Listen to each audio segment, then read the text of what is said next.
When I say that I grew up as an evangelical Christian, being told in middle school to call myself a Zionist, which is a geopolitical stance to take that is supporting violence, a middle schooler has no business being told to take a geopolitical stance. It's like you don't even listen to the words that are coming out of my mouth. I swear to Goddess. I'm not going to be chill about this. So if you're going to come into my chat today and you're going to tell me anything about how I apparently don't understand my own upbringing correctly, or I'm misinterpreting the literal lectures that I spent hours sitting through and not you, you can, that's how I feel about that. I understand that the everyday person, there needs to be a lot of grace because a lot of people are just trying to survive, and they are kind of getting duped by the religious leaders, by the political leaders who are trying to use their voting power, and the fact that they are not informed enough, right? Like, I don't think Christian Zionists like myself, when I was growing up, like, had the room, to the bandwidth, the understanding, the education, the information to take a legitimate stance. Like, my point here is I was literally just being indoctrinated into something without using my own critical thinking. So it's like, that's tricky because I do recognize that people are actively getting manipulated and they don't have time to source check and fact check every single thing when they are trying to literally survive and put food on the table, right? At the same time, I do try really hard to talk about how we can empower ourselves and educate ourselves and do the work. For those of us who do spend the time to inform ourselves and educate us, that, we are like, there is a responsibility to keep having these conversations and have this opportunity to talk about the dangers of something like Christian Zionism, which is, again, is like I think after all of the deconstruction I've done, which I've done for years, right? I've been deconstructing from evangelical Christianity for over a decade at this point. But it wasn't until the last couple of years, ever since, I hate to say this, I hate to like reduce it to such a thing, but essentially my TikTok algorithm started telling me about October 7th, and the Palestinian genocide. And I was like, what does Free Palestine mean? And it's crazy because I started, learning about and educating myself about the plight of the Palestinians from a very secular political point of view. The more I got into what was actually going on and how Israel is above reproach, according to mainstream United States narratives, I started to understand, like, oh, this is what I was taught about in middle school, in Bible class. There are two time periods in my life when the word Zionism or Zionist was in the forefront of the material that I was consuming or the lectures I was listening to, right? Like, so the first time that I heard about Zionism and Zionists was when I was growing up in the evangelical Christian church, when I was going to Bible class every day and church every Sunday and Wednesday, right? Like, being told to be a Zionist, literally the word Zionist, right? Like, be a Zionist, be a Zionist, be a Zionist, and all of this stuff. And so then I graduated high school, I went out into the world, I went to college, I started doing my own thing and all of this stuff. Didn't hear the word Zion, totally left my mind, right? Never thought about it again. Wasn't a big deal. And then when I started understanding and learning about and educating myself about the politics of the Middle East as much as I can, I started seeing this word again, Zionism or Zionist. And I was just like, my gosh, that's like ringing such a bell. Like, I was told about this all these years ago. I can't believe it's coming back. Little did I fucking know how that word is used in such a way for the people who are raised religiously in this country to justify, again, political stances, to justify political actions.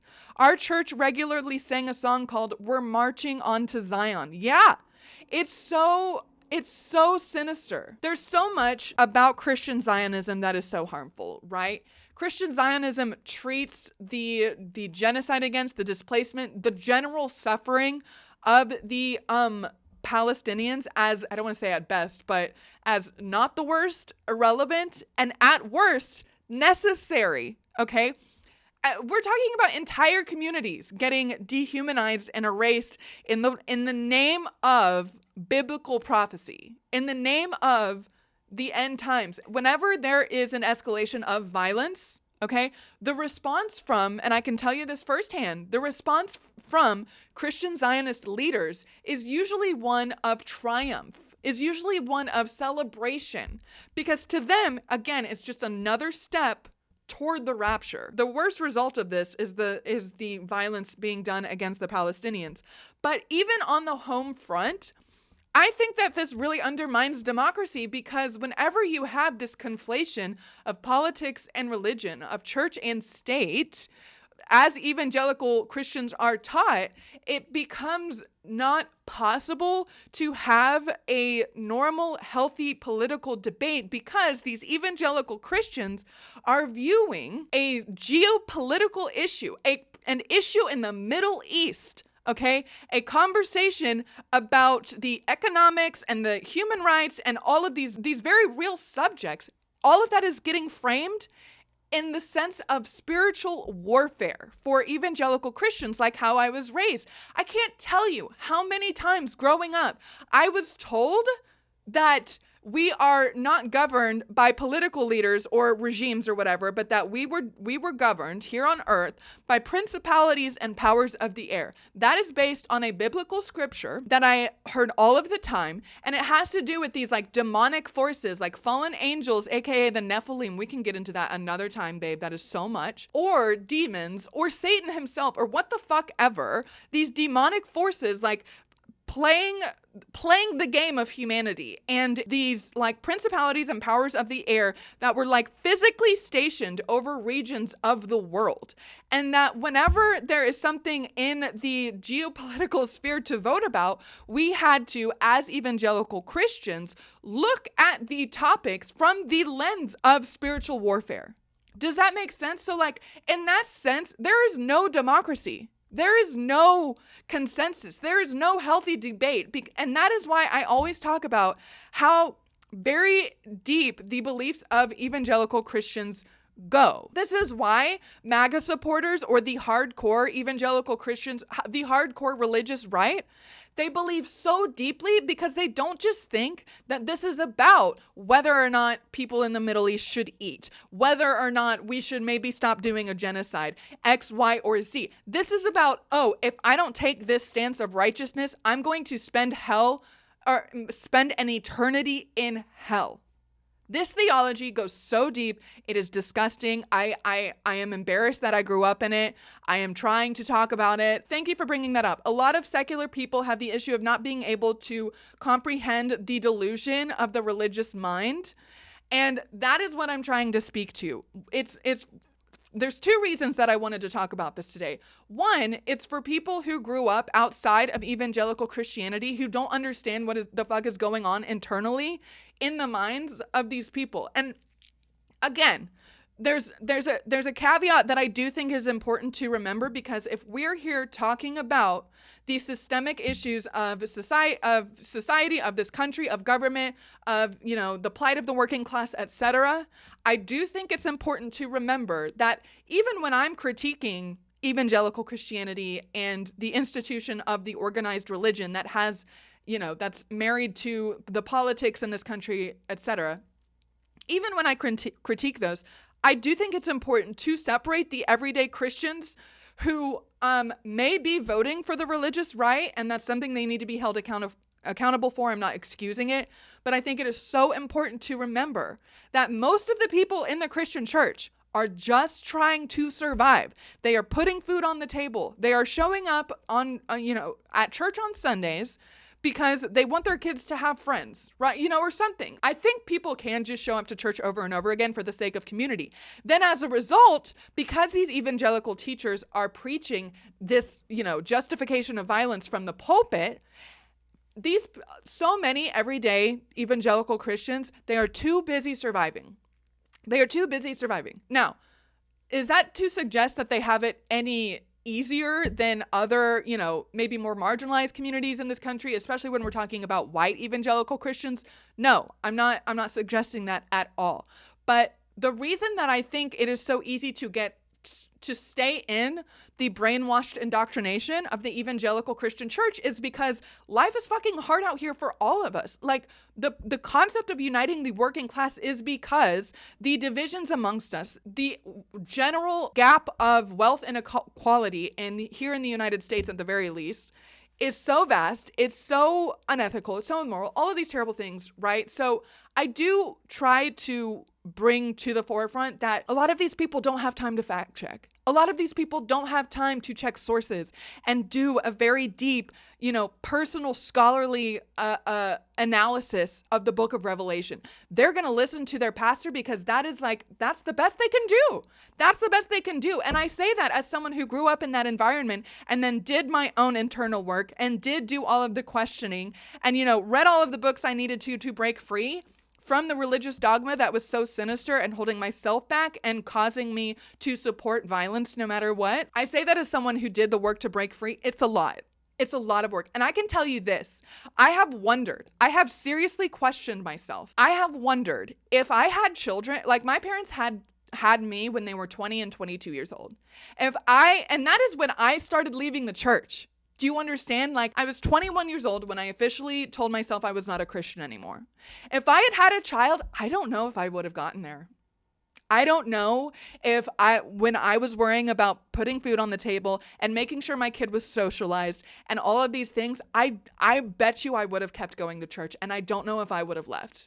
So that is an important facet that I think we need to remember when we're like getting pissed off at how the organization of Christianity is 100% being used to justify a very real genocide and ethnic cleansing that is happening. 100%. You guys know that I talk about this all the time. If we want to talk about uniting the working class, we've got to take a different approach to these people who are actively being brainwashed and actively being indoctrinated, and don't have time to do the fact checking. That's why it's kind of on us. That's why it's kind of on us to bring these conversations to the forefront. That's why I do this every day, because I'm here for two people.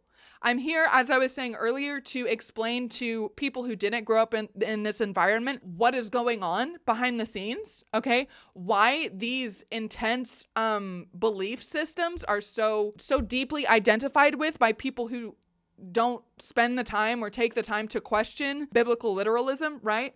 I'm here to explain that to people who grew up outside of this environment. And I'm here for the people still in this environment who maybe are starting to question, who maybe are starting to be like, something's off, who are looking around in their church congregation and they're thinking, what the fuck is all of this? You know what I mean? Like, at the end of the day, those are the two main audiences that I do. I mean, I do this for everyone. You know what I mean? Like, even if you don't necessarily fall into these two categories, like, my point is the two main audiences that I think are drawn to me are people who have deconstructed from any kind of religion, any like level of religious upbringing, and also the people who are still deconstructing. Does that make sense? I think it's important for the conversation that we're having today.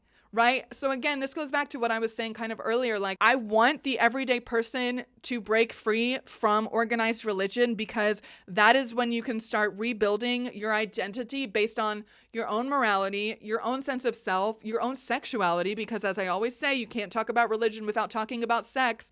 And whenever an institution has the control over someone's sexuality, they control everything about that person, period, full stop. I want to bring liberation consciousness to the everyday person, because I think the best way to reform these systems and these power structures that are so unhealthy, to say the least, not to mention at the end of their natural life cycle, in relation to the history of human evolution.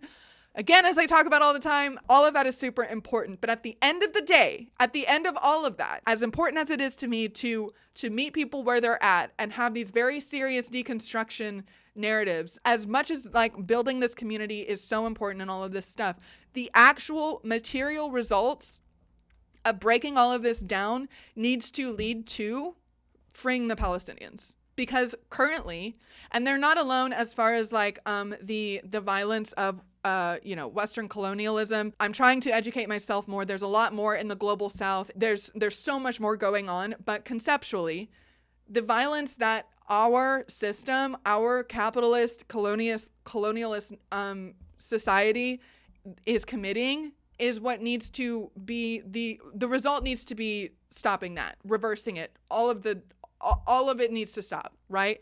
And that is why we do this too, right? So as important as it is for me to talk about the individual liberation after deconstruction or decolonizing these narratives X, Y, and Z, the actual, real reason that we have to do this work is because there is so much violence being done.